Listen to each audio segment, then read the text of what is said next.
manifester d'abord toute ma joie de me retrouver ici à l'Assemblée nationale française.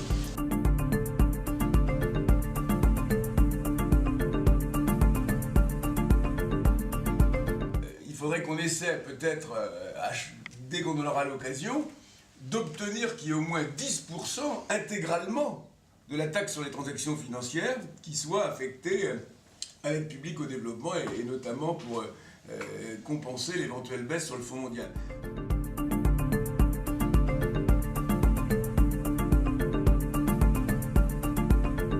Aujourd'hui, nous avons organisé un retour du voyage que nous avons organisé au Bénin. Pour nous, c'était important de montrer comment des choix budgétaires ici à Paris peuvent avoir un impact sur le terrain et comment des lignes budgétaires vont se traduire dans sauver ou pas sauver des vies. La France, depuis le début de l'épidémie, a été toujours leader en termes de recherche, en termes de vision de la coopération internationale et en termes aussi des stratégies de lutte contre le sida au niveau national.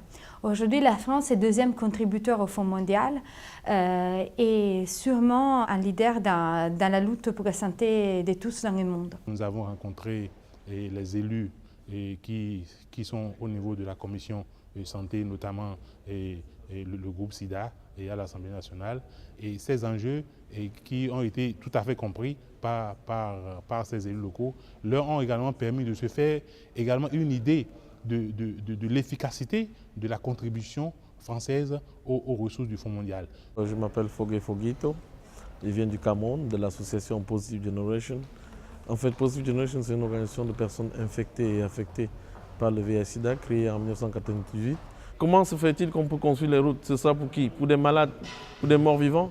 L'AFD, par le projet qu'il vient de mener avec les organisations françaises Aide, Artop Paris et Solidarité Sida, avec nous, a montré qu'elle est une organisation humaine, qu'elle est une agence pour le développement total, pas un développement centré seulement sur le matériel, mais aussi sur le bien-être des ressources humaines, le bien-être des populations et les ressources humaines.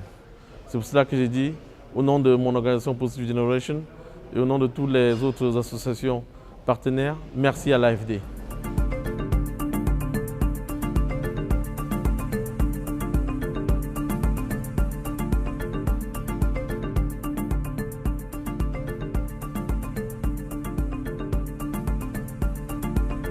On a mené ce projet sur 4 ans avec le soutien de l'AFD, à la fois sur du financement à ces associations pour qu'elles puissent avoir en interne des postes de plaideurs, des personnes dédiées à l'influence des politiques publiques pour un meilleur accès aux soins, et à la fois sur l'appui technique, principalement en plaidoyer, mais aussi sur les questions d'organisation interne et de gestion financière.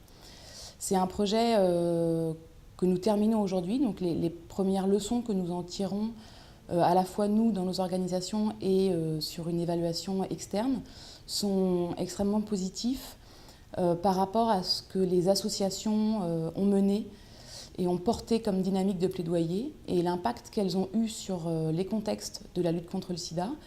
Ce projet montre que donner des moyens à des associations en Afrique francophone pour travailler sur les causes, l'origine des problèmes en matière de lutte contre le sida, c'est une solution qui marche et qui a un réel impact sur les contextes et pour les personnes concernées et touchées par le sida aujourd'hui.